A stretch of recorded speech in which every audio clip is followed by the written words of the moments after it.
Troy Senik, thank you so much for taking the time to join me today. Ben, delighted to be with you. What type of childhood do you have where you fall in love with Grover Cleveland? I suppose that's a fair question, isn't it? I'll tell you what I think the origins of this are, if I'm putting myself on the couch. I grew up in Southern California, but not the Southern California that appears in your mind when you hear the phrase Southern California. A part of Southern California that looked like Arizona and culturally felt like Oklahoma. So my interest in history, which ended up feeding into my interest in politics, always sort of started with outsiders. The first political figure I can remember being compelling to me as a child was Ross Perot, for precisely this reason. And it was because when you come from an area like that, I didn't know anybody who went to the kinds of schools that most politicians went to. I didn't understand this weird patois that politicians spoke in, this sort of otherworldly cadence that they'd develop. And so I think even as a kid, the idea of somebody like Grover Cleveland, this blue-collar kid from Buffalo who sort of works his way up and then becomes this sort of shock to the political system, right? A man of the utmost rectitude at a moment of maybe the high-water moment in all of American history of corruption in American politics. I think that probably explains a lot of the appeal, and then we can't discount the fact that 10 to 20% of it is probably my own mental illness. You talk about going on a pilgrimage to the Cleveland site, which turns out to have been closed at the time. How vivid is that memory in your experience? Probably more vivid than it should be. But the thing that was amazing about that moment is that my mother, when we went there, they had a sort of flyer posted on the side of the wall if you wanted to contact the staff of the birthplace. And she called it. And the woman who was running the Grover Cleveland birthplace, and this is probably, I think this is 1999, this woman made a special trip to let us in. And it turns out, I found in the process of writing this book, that in the year 2022, that same woman is running the Grover Cleveland birthplace in Caldwell, New Jersey, and is still just as enthusiastic about spreading the good news of the Cleveland administration and his legacy. I think that Cleveland is mostly viewed as the answer to an obvious trivia question. Right. And that's really most of what Americans know about him. In this book, you've tried to provide a very thorough education where I think, frankly, for most Americans, one has not previously existed. Yeah. A lot of the presidencies during that period are kind of lumped together in people's minds. Tell me, what are the main lessons that you'd like people to take away, not just from his presidency, but his life leading up to it? Sure. I think, one of the reasons that I wrote the book, there's actually two that are interrelated. One, I thought that Grover Cleveland, if you're a limited government conservative, or if you're a libertarian, or if you're even sort of a neoliberal Democrat, if there is an aspect of your political thought that is rooted in the idea of limited government and constitutionalism, this is a guy who was a real touchstone. And I sort of wanted to try and rehabilitate him in the same way that Amity Shlaes rehabilitated Calvin Coolidge with her biography of him. You can make a pretty good argument that this is perhaps the most libertarian president that we ever had. He's not a thoroughgoing libertarian, but he comes pretty close. And the thing that is so remarkable about that is that, if you really think about it, if you are a thoroughgoing limited government type, holding high political office, a lot more is being asked of you when it comes to hewing to your principles than is being asked of somebody who's a progressive, simply because keeping faith with your first principles involves saying no to a lot of people. And as Grover Cleveland himself says during his presidency, I spend all day saying no when I would only too happily say yes. He is not immune to the human tendency to want to satisfy the person on the other side of his desk. But there is always this higher principle at work. There is always this sense that he has business to do, and that business is rooted in a sense that the American government, the federal government rather, at some fundamental level, has to be subject to these restraints. Now, I wanted to write this not only to give people that sort of touchstone, but also to express a more complicated factor that stems from this, which is if you were to describe Grover Cleveland in the abstract, here's a guy who sort of works his way up from nothing, always conducts himself on the basis of what he thinks is right for the country, even if it's not politically expedient. A thumbnail sketch of this, you describe it to somebody who doesn't know who you're talking about, and it sort of sounds like what I think most American lay people would say that they want out of a president. But it is very important, and this is a thread that runs throughout the book, to understand that that comes with its own complications.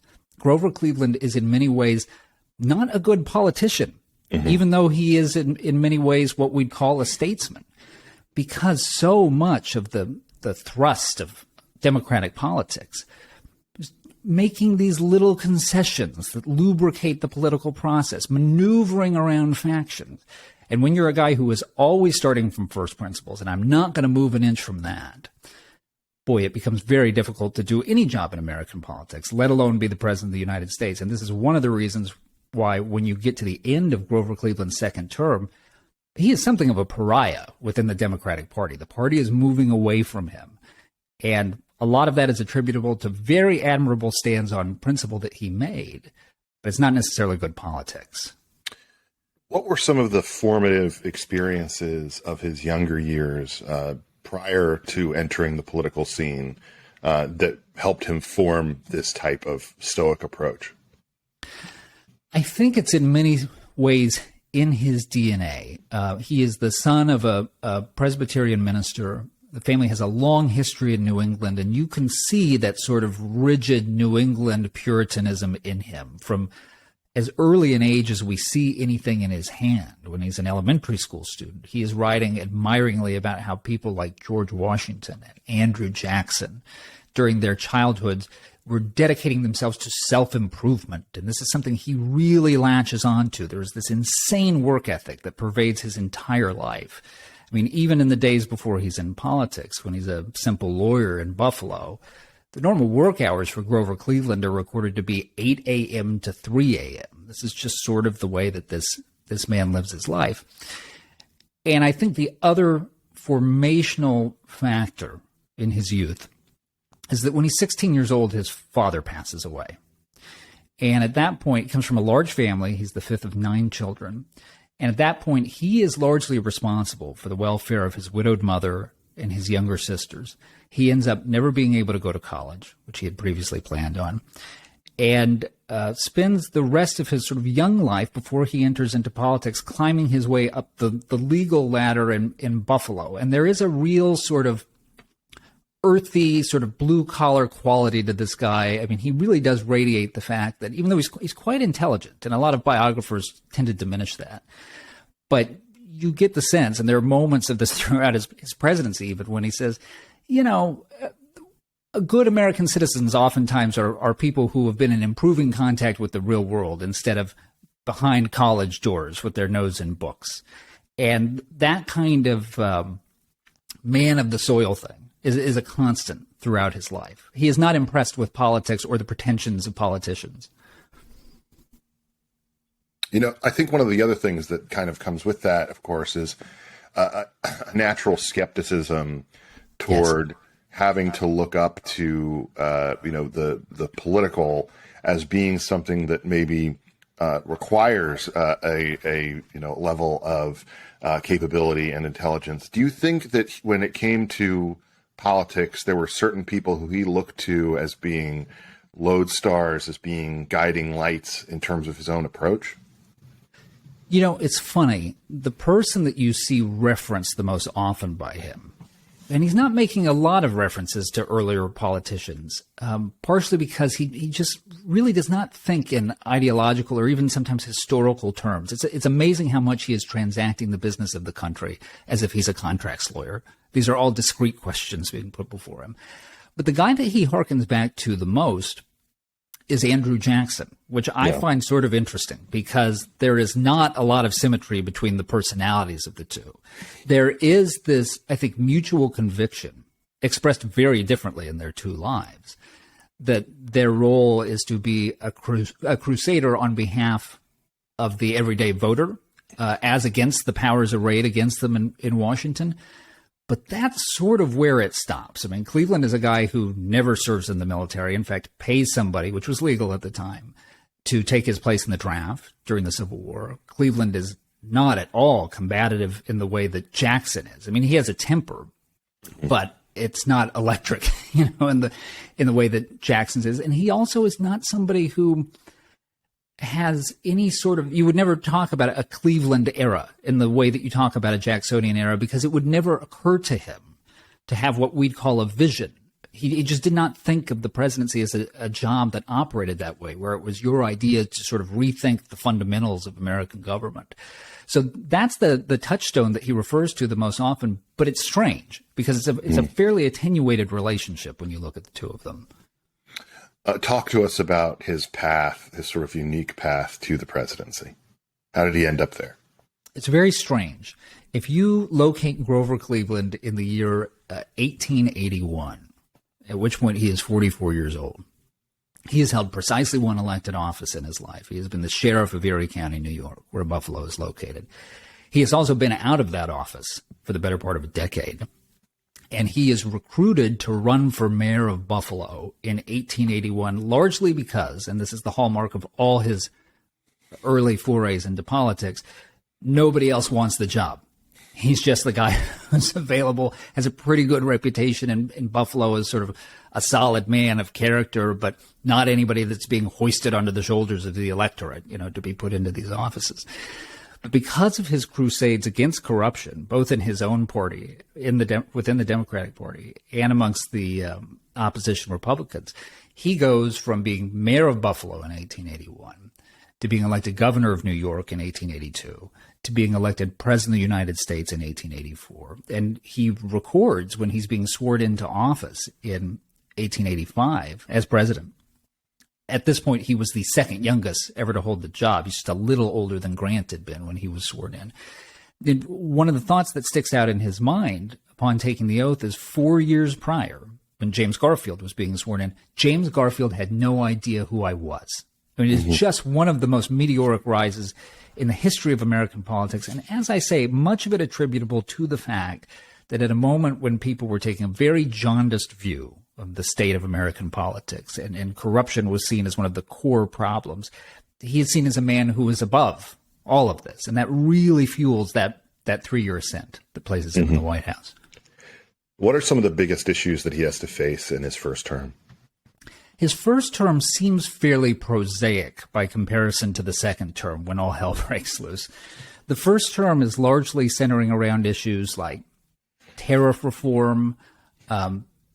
A lot of people, I'm sure, this is how I felt as a high school student on the day and a half you got about this era in American history, are confused as to why tariffs were so central to this era. And the very simple explanation is tariffs in that day were the equivalent of talking about income tax rates today. That's where all the federal revenue came from. Cleveland wants to reduce tariffs. This is a fight that goes through his first term and ultimately doesn't really get settled, such as the case may be, until his second term. Another issue that is pretty central to his first term seems bizarre to us now, which is that Cleveland spends an awful lot of time on military pensions for Union veterans who had been injured in the course of the conflict. And to your point earlier, if people know a second thing about Grover Cleveland, besides him having 2 non-consecutive terms, they may know that he vetoed damn near everything. Yes. In his first term, he vetoes 414 bills, which is more than all previous presidents combined. But this is somewhat misleading because a lot of these are these very specific person-by-person, case-by-case military pensions. Gets him a reputation as a bit of a scold, and it's an unfair one. Because Grover Cleveland believed that people who had served their country at this moment of maximum danger during the Civil War deserved these benefits. What drove him crazy was that a lot of these pension bills were essentially used as constituency building, almost like the way that earmarks are used in this day and age. And so he starts inspecting these applications one by one. And I have in the book a couple of examples of the ridiculous things he was presented with. like a veteran claiming that he broke his leg in the course of picking flowers and was thus entitled to federal benefits. So there's a principle at work here. He really wants the fraudulent cases gone because he considers it a matter of honor that the people who really serve their country get the benefits to which they're entitled, and that it not be sullied by association with these kinds of fraudulent claims. You know, the other thing that I think sticks out from this moment in people's minds is an awareness that this was a period of incredible corruption, but also that, you know, when it came to, you know, sort of Cleveland's example in this moment, you know, he was meant to be someone who was an outside the box answer to that question. Yes. That you had tried to sort of answer the problem of corruption in a lot of different ways, and this was a kind of desperate attempt almost to right the American ship with someone who was going to come from outside the system, outside the normal political sphere. To what degree was that successful? But at the same time, to what degree did it set up kind of the disaster in terms of his relationship with the Congress? Yeah, it was successful to a degree during his first term and into his second term, in that Cleveland spends a lot of his time on civil service reform, on trying to upend the patronage that dominated the federal government up to that time. But you do see in that, as I think your question suggests, the roots of the tension that will pull the Democratic Party apart, especially during his second term, because Cleveland has these very specific strictures that he puts around civil service reform. The idea here is you're getting people who are qualified on the merits instead of just party hacks, right? And you can imagine how the Democratic Party felt in this moment. The Democratic Party has not had the White House for the better part of 30 years. So they are in no mood to wait on positions in the federal government because of the ideological strictures of the president. And he comes up with this sort of complicated formula where he is going to get rid of Republican office holders who he thinks are not doing their jobs effectively or are just using it for political purposes, replace them with his fellow Democrats. But he's going to keep the Republicans that he thinks are doing a decent job. And the ones who are doing truly superlative jobs, he's probably going to reappoint. This drives the rank and file of the Democratic Party crazy. And in fact, Republicans are haranguing them during this era with the taunt that, well, you got your president, but you can't get your postmaster. And this is not a minor irritation, especially because organizations like Tammany Hall, political machines within the Democratic Party, have so much power at this moment. But it really does fuel the fire that really breaks out in Cleveland's second term, when there's a populist movement ascendant in the Democratic Party, pushing in the opposite direction from Cleveland. He's in the minority faction in his own party, despite being president. And they already had this grist for the mill from the civil service conflict. And then when it gets into questions about economics and the monetary system and labor and things like that, it just makes it that much easier for them to look at this man in the White House and say, he's yesterday's figure. It's time to transcend this. You quote an editorial indicting him for his loss by concluding that he had just decided to basically not be a politician. Tell me a little bit about why that loss happened, and is that a fair indictment? I think it is a fair indictment. And this is a point that I return to several times throughout the book, is that Grover Cleveland in many moments is simultaneously admirable for dropping an anchor on a thing that he thinks should be a matter of first principle, and is deeply irresponsible as a politician, because he's doing something that not only will not work to his own benefit, but will fail to accomplish the goal that he has set out. So yes, as you mentioned, when Cleveland loses his first bid for reelection in 1888 to Benjamin Harrison, I believe it's from the New York Sun. They say the president of the United States has to be a politician. What do they mean by that? Well, as I mentioned, there's a big fight over tariffs in Cleveland's first term. And the relevant context here is that this was an issue that divided his own party. There was a significant protectionist faction within the Democratic Party, and there was this other faction that wanted to reduce tariffs. It's an important distinction, by the way, wanted to reduce tariffs. It's not that they were free traders. Basically, nobody in office at this point was a free trader. But Cleveland decides to go all in on this as the central issue of his reelection campaign, despite the fact that it splits his party.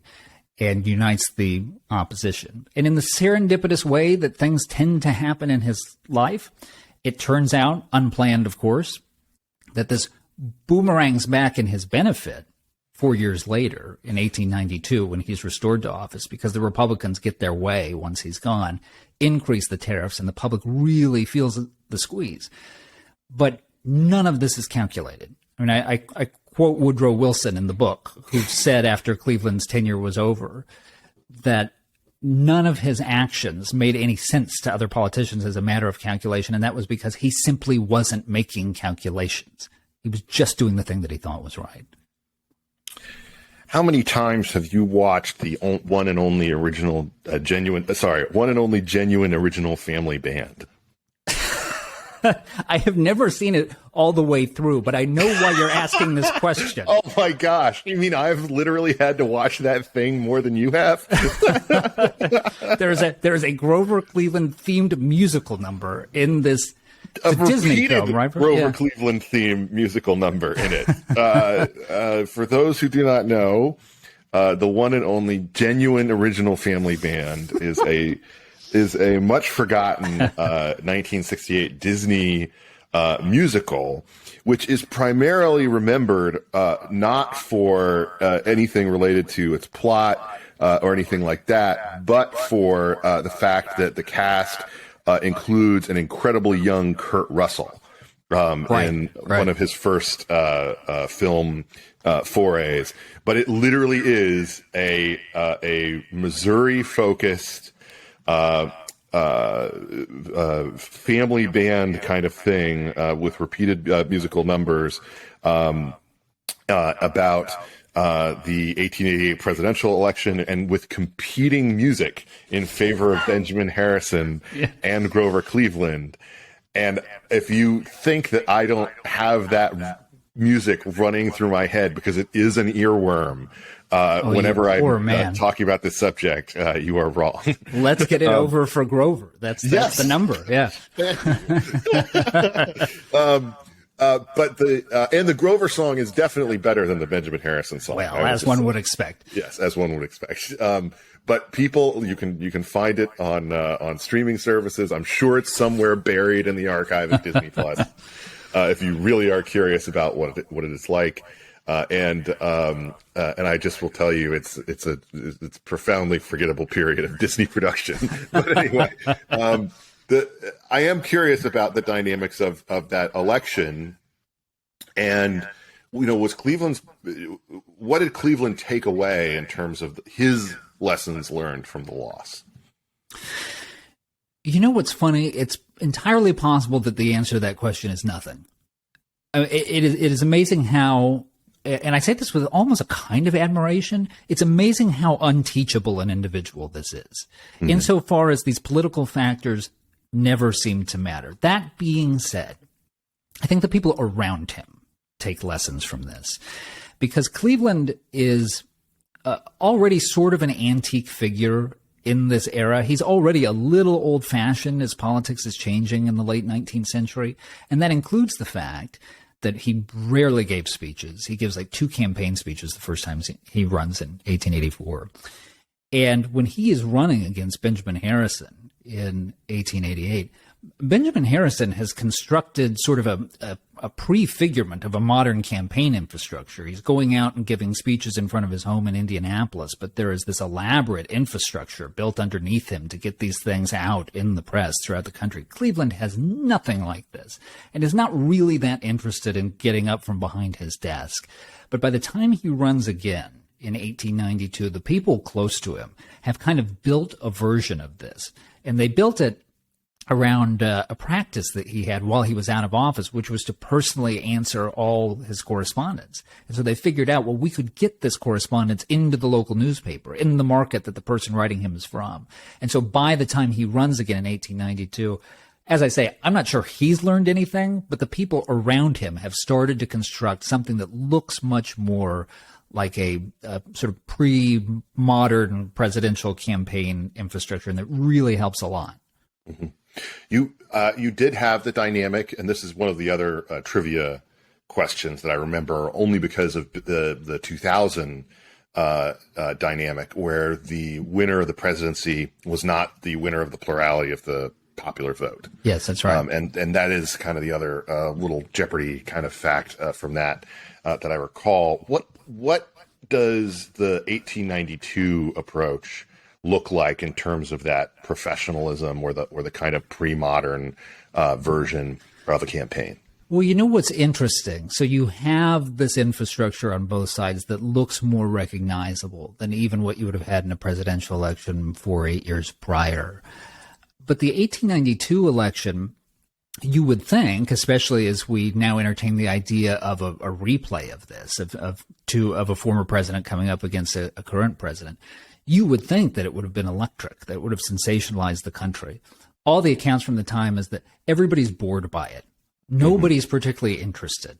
Neither candidate spends a lot of time out on the trail, or what their equivalent of the trail would be. Benjamin Harrison's wife is in the process of dying from tuberculosis. Grover Cleveland is laid up with gout for significant parts of this campaign.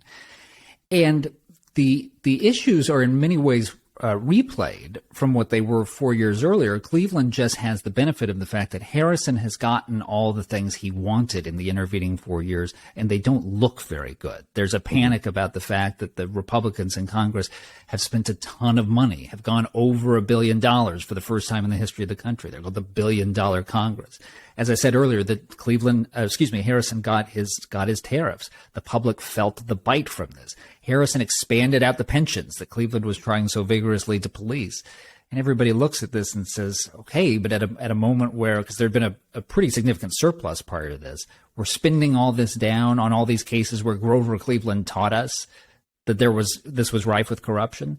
So in a weird way, and this is sort of a constant throughout his career, I mean, he runs well. But in many ways, it's almost the tide coming in and out. You don't see a lot of his individual exertion here. It's just sort of the American politics moving back in his direction.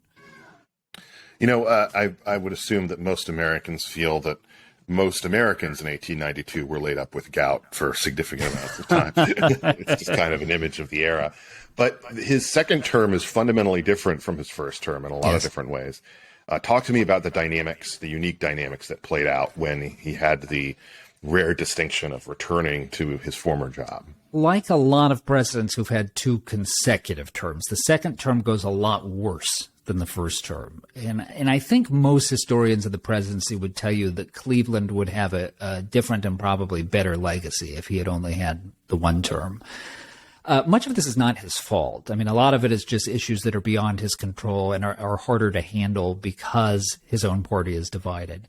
But nevertheless, it is really rough sledding. You have a major economic downturn, which we now call the Panic of 1893, but at the time was referred to as the Great Depression. It's the biggest depression the country has seen up to that point. You have significant labor unrest, partially as a result of this. Most notably with the Pullman strike in 1894 in Chicago, which, again, a thing you get 5 minutes on in 11th grade history, but more significant than most of us remember, because it's not just a localized labor dispute, even though it starts that way. It starts bleeding out in concentric circles on both the labor and the management side to the point where a significant swath of American commerce is shut down. People aren't getting food. Chicago is turning into a pretty violent hellscape. And there is a thought, because remember, at this point, you're only 30 years away from the end of the Civil War. There are legitimate suspicions that the country's going to have another one, and it's going to be fought along class lines. And this isn't just nervous pundits saying this. This is Eugene Debs, who's on the front line of the labor side, saying 90% of the country is going to be arrayed against the other 10%. And then on top of all this, in Cleveland's personal life, Cleveland gets cancer. Yeah. While this is happening, and has to have a secret surgery on a yacht going between New York and Massachusetts. So everything during this era, and there's a number of other things I could mention, it's all chaotic. None of it is really cleanly resolved during the course of his administration. So the second term is really a lot of Grover Cleveland just trying to hang on, just trying to hold the line and keep things from spiraling even more out of control. Mm-hmm. It's so strange to move from a figure who has relatively little cultural cachet or knowledge beyond fact that he spanked Abraham Simpson on 2 non-consecutive occasions, to someone as flamboyant and popularly known as William Jennings Bryan, who pretty much everyone can name and probably cite a couple of things related to them if they have any kind of solid American historical learning, which they know is a dubious question this day and age. How do you go from a figure like Cleveland to a figure like Bryan as being kind of the nationally known face of a political movement? Well, as I say, by the time Cleveland leaves office, he is really sort of seen by his fellow Democrats as yesterday's man. And, I think it's not just – so there's a big ideological component to this, right? Bryan and Cleveland are on opposite sides of the question underlying the Depression, the question about monetary policy, gold versus silver. Bryan, of course, aggressively on the silver side. And there are a lot of policy differences that we could go through that would explain part of it. But I think probably the bigger factor is the factor that you see repeated throughout American history, throughout American politics. I always think it's interesting. You look at every president almost, and if you walk backwards, you can find the thing that they were elected for that was supposed to be a corrective for the last guy. You can always see that thread. And I think the same is true here in terms of party nominees, because Bryan ends up being the nominee 3 of the next 4 times after Cleveland leaves office. Of course, loses all 3. But it's not just these ideological differences. It's a fundamental difference, as you suggested, of disposition. I mean, Bryan, who is this incredible speaker, Cleveland's a miserable one. Cleveland does a tour of the country during his first term where every city he goes to, he just reads the encyclopedia entry for that city. Cleveland is seen as staid and fussy and uptight. And Bryan is this electric figure who really feels like he's sort of pulling you by the suspenders into the 20th century. So I think it's just as much about personality and sensibility as it is about these intellectual and ideological differences between the two of them. The overall takeaway that you'd like people to have when they have read A Man of Iron about Grover Cleveland, that gives them the thing that you want them to say to their friend at the coffee shop or the pub. This is something that I learned about Grover Cleveland that I didn't know, that now helps me understand a little bit more about this period of American history or kind of the nature of the nation. I really want to save the readers of this book from the, I think, ahistorical way that we tend to think about the presidency, which is that we tend to judge everybody by the standards of presidents of the last 100 years or so, and the presidency is a different office prior to that. So the argument of the book is not that Grover Cleveland belongs on Mount Rushmore. In fact, I explicitly say in the book that he does not. The argument is that he belongs in this sort of second tier of distinctive presidents who made distinctive contributions to the country and who are worth remembering. And I think the entire, or the most important reason for that is because of the integrity with which he conducted himself in office. And I thought that the book was important right now because this is a moment where there is such a jaundiced view of American politics that I wanted to remind people that a lot of the reasons that I think many of us get depressed about the state of American politics is because we make the faulty assumption that it's predictable.